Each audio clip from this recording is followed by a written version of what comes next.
सुबह से ही सोच रही थी कि ये काम ख़त्म हो जाए फिर आराम करूं, फिर सोचा ये काम ख़त्म हो जाए फिर आराम करूं। घर में इतने सारे काम ही हो जाते हैं, एक पल को भी आराम नहीं मिलता। अब यही सोचा था कि खाना बना लूँगी तब आराम करूँगी। यही चूल्हा चौका ही थोड़ा सा गंदा पड़ा है, यहाँ पर सफाई कर दूँ, बस उसके बाद तो आराम मिल ही जाएगा। उसके बाद कहीं बैठकर थोड़ा देर आराम करूँगी, पानी पीऊँगी, फिर बैठूँगी। हाथ पैर में भी इतना दर्द हो रहा है, तबीयत भी ठीक नहीं है। बस अब आज इससे ज़्यादा काम नहीं करूँगी। विभा, अरे ओ विभा, विभा। जी माँ, यहाँ की रसोई में हूँ। क्या हुआ माँ? विभा, तेरा भाई आ गया है तो जल्दी से खाना गर्म कर दे। और हाँ, ताज़ा आटा लगाकर ताज़ी रोटियां सेक देना। उसके साथ में उसके 2 दोस्त भी हैं, तो खाना जल्दी जल्दी से लगा दे। पर माँ, अभी अभी तो मैंने खाना बनाया है और आपने ही तो कहा था कि बस इतनी ही रोटियां लगेंगी। अब उसके बाद अभी तो रोटियां रखी हुई हैं माँ, मैं वही रोटियां गर्म कर दूं क्या? फिर से आटा लगाऊं, फिर से रोटियां सेकूं? देखो ना माँ, मैंने चूल्हा भी बुझा दिया है, फिर से बनाना पड़ेगा सब कुछ। विभा, तो ये क्या बोल रही है? तेरा भाई ताज़ी रोटियां खाता है, तुझे पता नहीं है क्या? साथ में उसके 2 दोस्त भी हैं। अभी कोई बवाल करेगा तो कौन जिम्मेदार होगा? हाँ, और ये क्या हरदम तो ऐसे आलसीपना दिखाती रहती है? अरे अभी अभी तेरी उम्र है, तू काम नहीं करेगी तो क्या मैं इस बुढ़ापे में काम करूंगी? हाँ, अरे 4 रोटियां सेक कर अपने भाई और उसके दोस्तों को नहीं खिला पा रही है तू? पर माँ, समझने की कोशिश करिए, मेरी तबीयत ठीक नहीं है और ऐसे समय में हाथ पाँव में भी बहुत दर्द होता है, कमर में भी बहुत दर्द है माँ।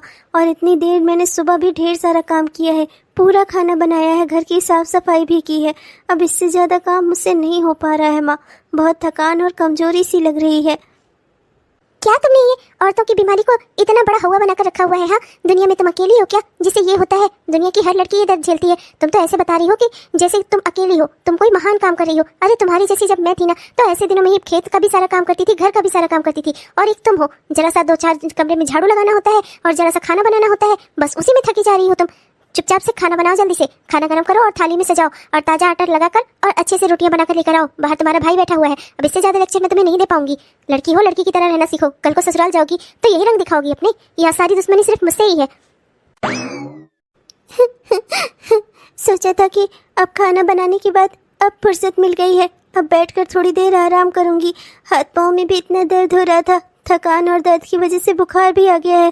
पर यहाँ कोई नहीं है जिसे मेरी तबीयत से कोई मतलब हो।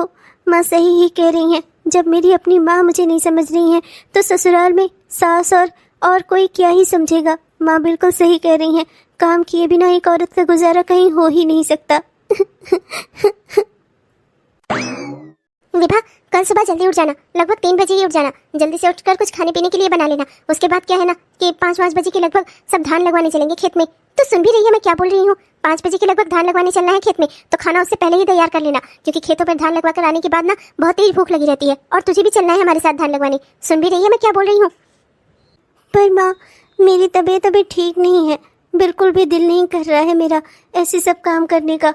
पैर वैर में बहुत दर्द है माँ, समझने की कोशिश करिए। मैं उठकर खाना बना दूंगी, पर धान लगवाने में नहीं चल पाऊंगी माँ। मेरी जगह गांव में से किसी और को ले लीजिए। अब अगर तूने दोबारा ये औरतों की परेशानी का नाम लिया ना, तो मैं तुझे एक थप्पड़ मारूंगी। ये कोई परेशानी नहीं होती, समझी? हर औरत के ये सब होता है और सब उसे झेलती है। तो कोई नई नहीं है, और ये सब शहरों के चोचले हैं। शहरों में होता है ये सब, इस बात को हवा बनाकर रखते हैं और आराम करवाते हैं। ऐसा सब कुछ नहीं होता गाँव में। गाँव की औरतें मजबूत होती हैं और ऐसे सब टाइम में भी काम करती हैं, समझी? अरे मैं तुझे क्या ही बताऊँ, तेरा भाई जब 9 महीने के मेरे पेट में था ना, तब भी मैं धान लगवाने जाती थी। और फिर ये महीना क्या चीज है, मैं तुझे क्या ही समझाऊं। तूने ना ज्यादा मोबाइल देख कर ना ये नौटंकी झाड़ना बंद कर दे, समझी? और चुपचाप से गाँव की लड़कियों की तरह काम कर। बाकी लड़कियां क्या नहीं जाती? अरे अपने खेतों में क्या, दूसरे के खेतों में भी धान लगवाने जाती हैं। तो कोई अनोखी नहीं है जो ये सब काम करेगी, समझी? कल सुबह 3 बजे उठ जाना, और अब मुझे कोई सवाल या कोई जवाब नहीं चाहिए तुझसे, समझी? मैंने ऐसा कौन सा बुरा कर्म किया था जो भगवान ने मुझे लड़की बनाया? मुझे कब इन सब चीजों से मुक्ति मिलेगी, कभी मिलेगी भी या नहीं? अरे बिटिया सुनो, वो मास्टर दीनानाथ जी का घर कहाँ पर है? मैंने सुना है कि इसी गांव में है। इसी गांव के सरकारी स्कूल में वो टीचर है। उन्हीं से जरा सा काम था मुझे। कहाँ पर रहते हैं वो? अरे मास्टर साहब, वो तो यहीं रहते हैं। वो जो उधर आम का बड़ा वाला पेड़ दिख रहा है ना, उसी के बगल से जो गली गई है, उसी में तीसरा मकान है, गुलाबी रंग का। अगर आपको कोई परेशानी हो तो चलिए मैं आपको पहुंचा देती हूँ। अरे वो जो आम का पेड़, वो जो बिजली के खंभे के पास दिखाई दे रहा है, वही क्या? देखो ना बिटिया, उसी ओर से आ रही हूँ। पर गांव के बच्चे ना इतने दुष्ट हो गए हैं, गांव की लड़कियां भी इतनी दुष्ट है। एक लड़की से मैंने पूछा तो उसने मुझे इधर का पता दे दिया। अरे बताओ तो, अरे 4 कदम में ज़्यादा चल लूँगी, तुम्हें ज़्यादा मज़ा आ जाएगा, उससे क्या ही फ़ायदा, किसी को परेशान करके क्या ही मज़ा हासिल करना। लेकिन बच्चे भी ना, क्या ही कहा जाए। कहीं बिटिया तुम भी तो मेरा मज़ा नहीं ले रही हो? अरे पैर से बहुत लाचार हूँ, अंदर गाड़ी भी नहीं आ पाती गाँव में, बहुत ज़रूरी काम है इसीलिए यहाँ पर आई हूँ। नहीं नहीं माँ जी, मैं आपके साथ कोई मजाक नहीं कर रही हूँ। दरअसल क्या है ना कि शायद आपने वो बंटी भैया की बहन से पूछ लिया होगा, वो है ही दुष्ट, ऐसे ही जानबूझ के लोगों का गलत पता बताती है। बाकी हमारे गांव में कोई भी ऐसा नहीं है जो किसी को ऐसे परेशान करके मजा लेगा। मुझे माफ़ करिएगा, उसकी ओर से मैं आपसे माफ़ी मांगती हूँ। चलिए मैं आपको पहुँचा कर आती हूँ मास्टर साहब के घर तक। आप मुझ पर विश्वास करिए, मैं गलत पता नहीं दे रही हूँ आपको। नमस्ते मास्टर साहब, ये आंटी जी आपको ढूंढ रही थी, तो मैंने सोचा कि मैं इन्हें आपके घर तक पहुंचा देती हूँ। इन्हें आपसे कोई ज़रूरी काम था। अच्छा आंटी जी, अब मैं चलती हूँ। यही रहे मास्टर साहब, मिल लीजिए आप, मैं चलती हूँ। नमस्ते आंटी जी। नमस्ते मास्टर साहब। नमस्ते दीनानाथ भैया, आपने शायद मुझे पहचाना नहीं, और पहचानेंगे भी कैसे जब आपने मुझे पहले कभी देखा ही नहीं है। दीनानाथ भैया, वो क्या है ना कि मेरे पति का नाम रमेश नाथ है, आपको याद ही होगा, आपके साथ स्कूल में पढ़ते थे, आप दोनों बहुत अच्छे दोस्त भी थे। इसी गांव में उनका भी घर था। भैया क्या है ना कि समय का पहिया ऐसा घूमा कि वो अपना शहर चले गए दिल्ली, वहाँ जाकर उन्होंने फैक्ट्री लगा ली, और कभी गांव में उनका आना जाना भी नहीं होता। जब से अम्मा हमारी ख़त्म हो गई, यहाँ की ज़मीन खेत सब इधर उधर कर दिया गया, बेच दिया गया, तो और कुछ पट्टीदारी के झगड़े में फंस गया, तो उसका तो बस केस ही चल रहा है, तो बस इधर आना जाना ही नहीं होता।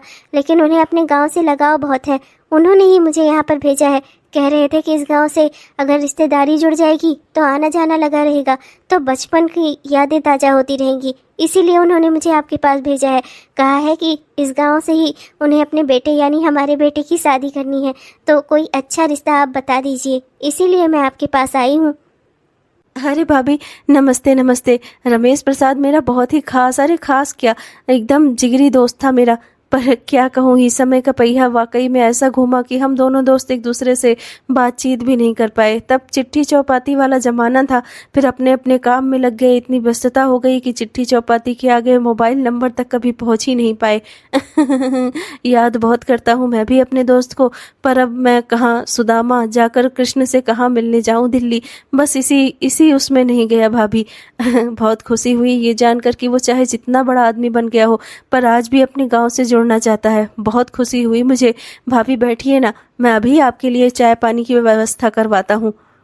अरे भैया, अब आपसे क्या ही कहूँ, बैठना नहीं है, अब इतनी व्यस्तता है ना कि बस बेटे की शादी की बहुत जल्दी चिंता है। अब क्या ही बताऊँ, इस गांव में आते ही तो मैं डर गई। एक लड़की ने तो मुझे उल्टा पता बता दिया था, मैं तो कहीं और निकली चली जा रही थी, लेकिन भला हो इस बच्ची का, इसने मुझे सही सही रास्ता दिखाया। भैया ये लड़की कौन है और किसके घर की बिटिया है? बहुत ही सुंदर, सुशील और समझदार मालूम होती है। अरे भाभी, वो बंटीवा की बहन रही होगी, बहुत ही दुष्ट है, क्या बताऊं आपको। पूरे गांव की नाक में दम करके रखा है उस लड़की ने, किसी को परेशान करने का ना एक भी मौका नहीं छोड़ती वो। पर ये वैसी नहीं है, ये बच्ची बहुत ही सीधी है, दिन रात अपने काम में लगी रहती है। अरे हमारे गांव के ही एक किसान थे, बेचारे बहुत अच्छे आदमी थे, उन्हीं की बिटिया है ये। और क्या कहते हैं, वो राम प्रसाद थे, राम प्रसाद जी की बिटिया है ये।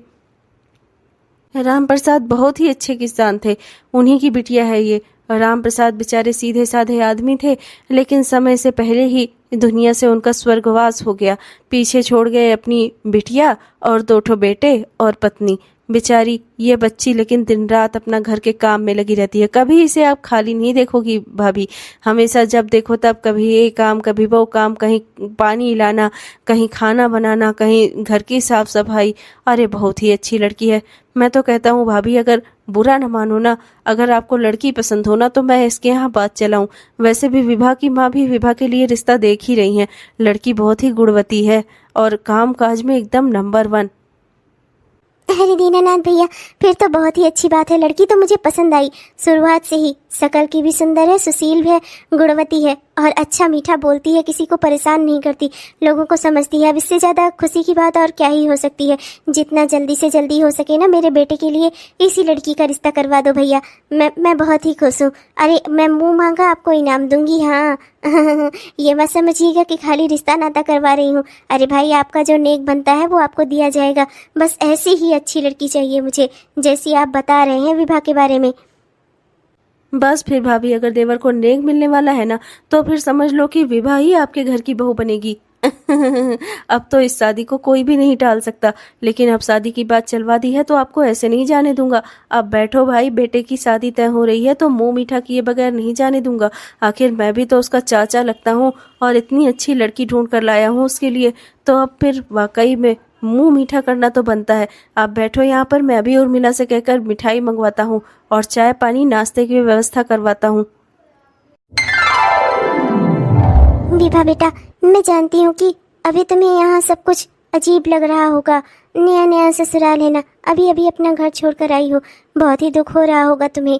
अपनी माँ की याद आ रही होगी, अपने घर परिवार की याद आ रही होगी, पर धीरे धीरे ना तुम्हें यही अच्छा लगेगा। क्या है ना बेटा कि लड़की का असली घर तो उसका ससुराल ही होता है, और धीरे धीरे करके तुम्हें यहाँ की आदत हो जाएगी। अभी सब नया नया है ना, और तुम इस घर को ना अपना ही घर समझो बस। ठीक है बेटा, और किसी भी चीज़ की कोई दिक्कत हो ना तो मुझसे आकर कहना। मैं तुम्हारी सास नहीं, तुम्हारी माँ हूँ। जी माँ जी। दुख तो इसी बात का है, लड़की को ना मायके में उसकी माँ समझ सकती है, ना ही ससुराल में उसकी सास। लड़की का दुख कभी कोई समझना चाहता ही नहीं है, और ना ही तो कोई समझ पाता है। मैंने भी अपनी किस्मत के साथ समझौता कर लिया है। मायके में भी ऐसे ही रहती थी और ससुराल में भी ऐसे ही रहूँगी।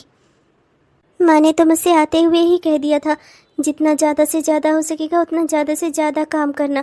जितना काम करोगी उतना तुम्हारे ससुराल में तुम्हारी सास, तुम्हारे पति सब खुश रहेंगे। पति को अच्छा खाना बनाकर खिलाना, सास के हाथ पाँव दबाना, घर को साफ सुथरा रखना, घर की सफाई करना, अच्छे से अच्छा खाना बनाना, कहीं घर में गंदगी मत छोड़ना, जो नाते रिश्तेदार आए उनका अच्छे से स्वागत करना। हर बात सिर्फ लड़की को ही समझाई जाती है कि एक दुल्हन को अच्छे से कैसे रहना चाहिए ससुराल में, और किसी की तो कोई जिम्मेदारी ही नहीं है।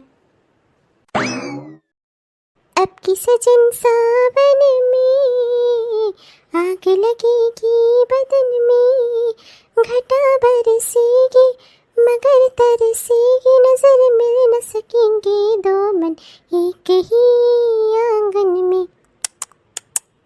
अब की सजन सावन में आग लगेगी बदन में।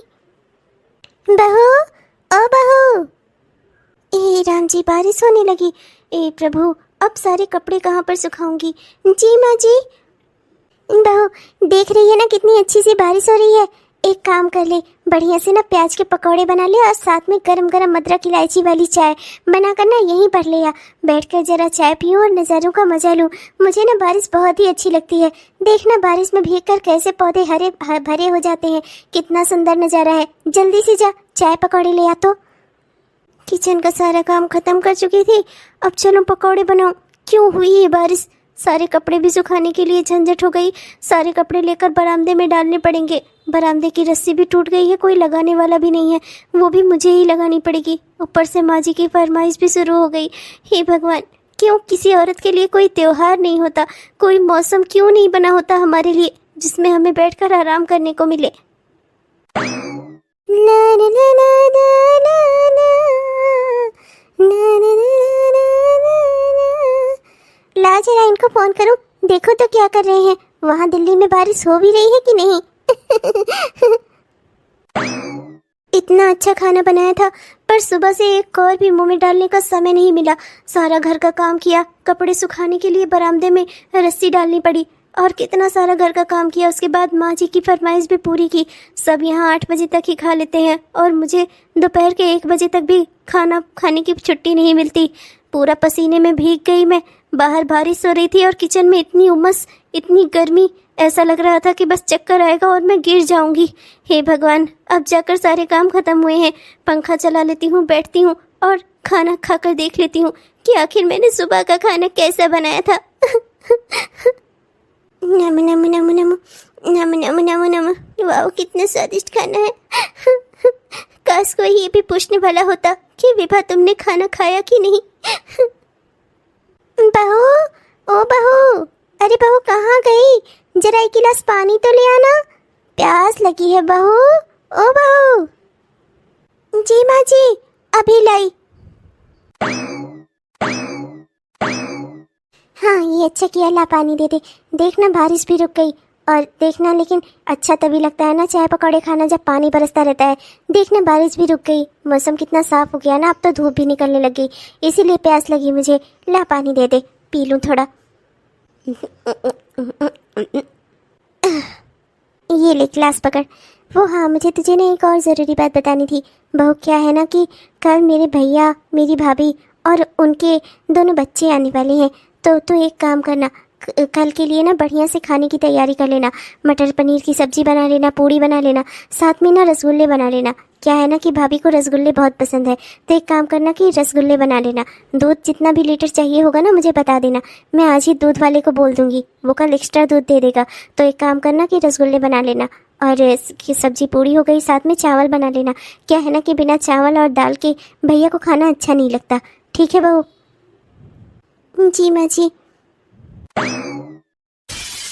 क्या ही खाना खाऊं, अब क्या ही खाने का दिल करेगा मेरा।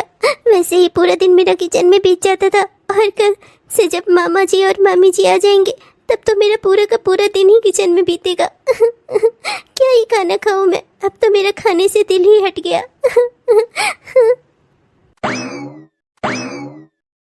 वैसे एक बात कहूँगा बहन, तुम्हारी बहू ना वाकई में बहुत ही अच्छी है, बहुत ही बढ़िया है। इतना सारा खाना उसने इतनी जल्दी बना लिया, मुझे तो यकीन ही नहीं हो रहा था। और खाने में तो क्या गजब का स्वाद था, ऐसे मटर पनीर की सब्जी खाए हुए तो बरसों बीत गए हैं मेरे। चलो जी, अब झूठी तारीफ करना बंद भी करो। ऐसी मटर पनीर की सब्जी तो मेरे घर में नौकरानी भी बना देती है। मेरी जैसे मटर पनीर की सब्जी बना दे कोई, तब मैं जानूं। हाँ हाँ, बिल्कुल सही कह रही हो तुम, बिल्कुल सही कह रही हो। वैसे दीदी, आपकी जो बहू है ना, मैं कहना तो नहीं चाहती, पर है एक नंबर की कामचोर। और हर चीज में ना इतना ज्यादा मतलब कंजूसी करती है कि क्या ही बताऊं। खाना अच्छा बनाने के लिए इंसान को कंजूसी का त्याग करना चाहिए और खाना अच्छे से बनाना चाहिए। पर आपकी बहू को तो नमक चीनी का कोई अंदाजा ही नहीं रहता। खीर कितनी फीकी सी बनाई थी, खीर लगी नहीं रही थी। और जो रसगुल्ले बनाए हैं, रसगुल्ले को आपने देखा है दबाकर, रसगुल्ले इतने कड़े बने हैं। अरे छेना कितना मुलायम बनता है, मैं जानती हूँ कि कितना मुलायम बनता है, मेरी बहू जानती है। मेरी बहू से अच्छा छेना ना कोई नहीं बना सकता। आपकी बहू ने तो वाकई में, मैं क्या ही कहूँ, कोई गुण नहीं है। आपने तो कहा था कि गांव से लेकर आई हैं, तो मुझे लगा छेना रसगुल्ला बनाना तो आता ही होगा, पर नहीं, इतने कड़े कड़े छेने बनाए हैं कि क्या ही बताऊं। हाँ भाभी, अभी नई नई है ना, अपने घर में भी कितना क्या ही सीखी रही होगी, धीरे धीरे सब सीख जाएगी। कौन सा कोई नया नया आकर सीखता है। अरे आपकी बहू की बात अलग है, वो तो भाई होटल वाले खानदान की लड़की है, तो उसे तो सब कुछ आता ही रहेगा। और आप जैसी सास मिली है तो सब कुछ जल्दी सीख जाएगी। लेकिन मेरी बहू को तो सब कुछ अपने आप ही करके सीखना है। भाई मैं किचन में नहीं जाती कभी भी, जब से बहू आई है तब से सब कुछ वही संभालती है। वैसे दीदी, आपको एक बात बोलूं, अपनी बहू पर ना थोड़ा लगाम लगा कर रखो। ऐसे ही छूट दे दोगी ना तो एक दिन आपकी सर पर चढ़कर नाचेगी बहू। और मुझे देखो, मैं कैसे अपनी बहू पर लगाम लगा कर रखती हूँ, मुझसे बिना पूछे ना वो एक भी काम नहीं करती। जी माँ जी, आपने बुलाया था मुझे? बहू, मैंने बुलाया था तुम्हें, अपनी बेटी मीना से कहकर मैंने बुलवाया था तुम्हें। क्या है ना कि कल के खाने का मेनू डिसाइड करना था तुम्हें, इसलिए मैंने तुम्हें यहाँ पर बुलाया। तो ध्यान से सुन लो, कल हमारा राजमा चावल खाने का मन है, तो तुम कल राजमा चावल बना लेना, और साथ में आलू और कद्दू की सब्जी बना लेना, और पूड़ियाँ बना लेना। और मेरी बेटी के लिए ना नमकीन जवे बना देना, उसका चाउमीन खाने का बहुत दिल कर रहा है, पर चाउमीन नहीं, तुम नमकीन जवे, नमकीन सेवई बनाना तो जानती होगी ना। अरे तुम भी तो आज के जमाने की लड़की हो, तो बनाना तो आता ही होगा। तो नमकीन सेवैयाँ उसके लिए बना देना। और मेरे बेटे पिंटू के लिए पास्ता बना देना, उसका पास्ता खाने का दिल है, तो व्हाइट सॉस पास्ता बना देना उसके लिए। और अगर रेसिपी नहीं आती होगी ना तो मोबाइल से देखकर बना देना, पर अच्छा ही बनाना, स्वादिष्ट बनाना, ठीक है? जी मामी जी, कैसे भुक्खड़ लोग मेरे घर में आ गए हैं। दिन भर बस खाना खाना खाना, ये खाना वो खाना, ऐसा खाना वैसा खाना। मैं तो तंग आ गई हूँ। ऐसा लगता है कि जैसे इनकी ज़िंदगी सिर्फ खाने से शुरू होकर और खाने पर ही ख़त्म हो जाती है। हे भगवान, ये लोग मेरे घर से कब जाएंगे? इनके आने से कम कुछ पल तो मुझे शांति के मिलते थे, पर अब तो ऐसा लगता है कि जैसे मेरी पूरी ज़िंदगी ही मेरा किचन हो गया हो। विभा, अरे ओ विभा, विभा, विभा उठो, विभा सुबह हो गई, विभा, विभा। अरे क्या हुआ बेटा? ये क्या, बहू किचन में सो रही है? हाँ माँ, वो कल रात को 12 साढ़े 12 बजे तक मैं इसका इंतजार करता रहा, पर ये रोज डेली ऐसे ही 12:30 बजे, कभी 1 बजे कमरे में पहुंचती थी। और कल भी मैंने सोचा कि अपना 1-1:30 बजे तक आ ही जाएगी, पर ये तो यहीं पर सो गई माँ। सुबह उठा जब मैंने इसको देखा नहीं, तभी मुझे कुछ लगा कि कुछ गड़बड़ है। फिर चाय भी नहीं आई समय से, तो मैं इसे ढूंढता हुआ यहाँ आया तो देखा तो ये किचन में ही सो गई है। क्या? हे भगवान! विभा, अरे ओ विभा, उठा बेटा इसे, देख सब ठीक तो है? विभा, ओ विभा, विभा। अरे आप लोग यहाँ किचन में? और क्या हुआ? कुछ भूल गई क्या मैं बनाना? विभा, तुम कमरे में आना ही भूल गई कल। तुम रात भर यहीं सोती रही बैठे बैठे। हे भगवान, तुम्हारा मैं क्या करूं विभा। अरे कैसी औरत हो तुम, अपनी सेहत का जरा सा भी ख्याल नहीं है तुम्हें। हाँ, क्या रही थी तुम? रोज 1-1:30 बजे आती थी, तभी मैंने तुम्हें टोका था। इस तरीके से रात भर काम करना ठीक नहीं है। अरे इस गंदे बर्तन अगर किचन में पड़े रह जाएंगे तो कौन से देवता रुष्ट हो जाएंगे, बताओ मुझे जरा। और ये जो तुम कर रही हो, इससे अगर तुम्हारी सेहत को कुछ खराबी हुई तो कौन लेकर तुम्हें अस्पताल दौड़ेगा? हाँ, कौन अपना सारा समय खर्च करेगा तुम्हारे पीछे? बता देना मुझे जरा सा। इंसान जो इस दुनिया में अपना ख्याल नहीं कर सकता ना, उसका कोई ख्याल नहीं रख सकता इस दुनिया में, समझी तुम? अभी 4 दिन में जब बीमार पड़ोगी ना, तो इस घर का ख्याल रखना तो छोड़ो, तुम्हारा ही ख्याल रखना मुश्किल हो जाएगा। रोजमर्रा की जिंदगी में ना जाने कौन इतना समय निकालेगा जो किसी बीमार की सेवा करेगा। इनको अपनी सेहत से कोई मतलब ही नहीं है। एक वो औरतें होती हैं जो पूरा पूरा घर संभाल देती हैं, और एक ये है खुद को नहीं संभाल सकती। बहू नाराज मत होना मेरे बेटे से, वो कुछ गलत नहीं बोल रहा है, उसे बस तेरी फिक्र है। माँ जी, आपसे एक बात पूछूं? मामा मामी और कब तक रहेंगे यहाँ पर? पता नहीं ही बेटा, अब इस बारे में मैं तुझसे क्या ही कहूँ। बोलकर तो आए थे कि 4 दिनों में चले जाएंगे, पर देखना हफ्ते भर से ऊपर हो रहा है, जाने का नाम ही नहीं ले रहे हैं। वाह दीदी वाह! अरे ये भूल गई आप, एक लड़की का मायका उसके भैया भाभी से ही होता है, और आप यहाँ खड़ी होकर अपनी बहू को सिखा रही हैं कि ये हमारे साथ कैसा गलत व्यवहार करे। अरे जब आप ही हमारी अपनी नहीं है तो आपकी बहू हमारी क्या अपनी होगी? अरे सास को तो कम से कम बहू को अच्छे गुण सिखाने चाहिए, लेकिन आप ही ऐसी हैं तो क्या ही कहा जाए। भाभी ऐसा नहीं है, आप मेरी बात समझने की कोशिश तो करो। बस ननद रानी बस, सब समझ लिया मैंने। आप शायद ये भूल गई हैं, आपका मायका हम ही लोगों से था। अच्छा बर्ताव किया आपने, अब अपने मायके में भी दिखाई देने की ना जरूरत मत करना। आप रहो, अपनी बहू से बड़ा प्यार आ रहा है ना बहू पे। यही बहू जब 4 दिन में तुम्हें लात मारेगी ना, तब समझ में आएगी रिश्ते नाते की वैल्यू। अरे मैं तो तुम्हें सही ही समझा रही थी, बहू को अपने कब्जे में रखना सिखा रही थी, पर नहीं, तुम्हें तो अपनी बहू से बहुत लाड प्यार आ रहा है ना। इस पर हमें यहाँ से भगाने की तैयारी कर रही है, हमें बोझ बता रही है, कह रही है 4 दिन को कहकर आए थे, 7 दिन तक रुक गए, जाने का नाम ही नहीं ले रहे हैं। अरे हम लोग कोई दरिद्र नहीं है, हमारे भी अच्छी बढ़िया फैक्ट्री चलती है, बढ़िया काम काज चलता है हमारा। हाँ नहीं तो, अरे एक तुम ही बड़ी आदमी नहीं हो, हम लोग भी बड़े लोग हैं। तुम्हारे घर मांगने खाने नहीं आए थे, रिश्तेदारी निभाने आए थे। पर अच्छा है जब तुम्हें हमारी जरूरत ही नहीं है, अच्छा किया बता दिया। मैं यहाँ से जा रही हूँ अपने पति को लेकर, और अब तुम भी भूल जाना कि तुम्हारा कोई मायका था। अरे क्या हुआ यार, इतना शोरगुल? शोरगुल क्या, जब ये यहाँ के लोग ही अपने नहीं है तो यहाँ रुकना भी ठीक नहीं है। जहाँ रुककर अतिथि के आने पर लोग परेशान हो जाए, वहाँ पर रुकना ठीक नहीं है। अपना बोरिया बिस्तरा पैक करो और अपने बच्चों को बोलो हम लोग यहाँ से निकल रहे हैं, चल रहे हैं यहाँ से। बस बहुत हो गया, बहुत हमारा स्वागत सत्कार कर लिया नंदरानी ने, हमने देख लिया कि कैसा स्वागत सत्कार कर सकती है ये। अब अपना सामान बांधो और निकलो यहाँ से। तुम ही ना कहते थे तुम्हारी बहन बहुत अच्छी है, देख ली इनकी सारी अच्छाई मैंने। माँ जी, मैं जाकर मामा मामी से माफ़ी मांग लेती हूँ। आई एम सो सॉरी माँ जी, मुझे पता नहीं था मेरी वजह से इतना बड़ा। रुक जा बहू, उसकी कोई ज़रूरत नहीं है, जाने दे उन्हें। जो मेरी बहू को नौकरानी समझे, जो मेरी बहू का सम्मान नहीं कर सकता, वो मेरा भी सम्मान नहीं कर सकता। मैं जानती हूँ कि आज तक मैंने हमेशा तेरे साथ ऐसा ही बर्ताव किया है कि तुझे लगता होगा कि मैं तेरे दुख दर्द से वाकिफ़ नहीं हूँ, पर मैं सब समझती हूँ बहू। कोई बात नहीं, मैं भी जब इस घर में बहू बनकर आई थी ना, तब मेरे भी अरमान थे कि मेरी सास मुझे समझे, मेरे दुख दर्द को समझे। काम करते करते जब थक जाती थी ना, तब यही मन करता था कि कोई गोद ऐसी मिल जाए जिसमें सर रखकर आराम से सो सकूं, पति का साथ मिल जाए, सास का माँ जैसा प्रेम मिल जाए। पर मुझे ये सब कुछ कभी नहीं मिला। आज तुझे किचन में सोता हुआ देखकर मेरे अंदर की अंतरात्मा, वही पुरानी अंतरात्मा जाग उठी। बहू, अब तो जाकर आराम कर ले। जाने दे मामा मामी को। मैं तेरी मामी को अच्छे से जानती हूँ। उनकी बहू के साथ कैसे संबंध है मैं ये भी जानती हूँ। मुझे तुझ पर लगाम नहीं लगाना है बहू। मुझे तो तुझे अपना बनाना है। तो मुझे अपनी माँ समझे और मैं तुझे अपनी बेटी मानकर हम दोनों इस घर में आराम से रह सकेंगे। अगर हम एक दूसरे को काबू में करना चाहेंगे ना तो रिश्ते में खटास ही आएगी। बेटा तू जा अपने कमरे में जाकर आराम कर ले। और अमित भी तुझसे बहुत नाराज है। एक बार उसे भी समझाना होगा तुझे। जी माँ जी, काश आप जैसी सास हर घर में हो जाए तो किसी बहू को कोई दुख ना हो। माँ जी, जो बात मुझसे कभी मेरी माँ ने नहीं कही वो आज आपने मुझसे कही। मेरी माँ ने मुझसे कहा था कि एक लड़की सिर्फ काम करने के लिए ही इस दुनिया में जन्म लेती है। खाना बनाना लड़कियों का फर्ज होता है, चाहे उनकी तबीयत जैसी भी रहे।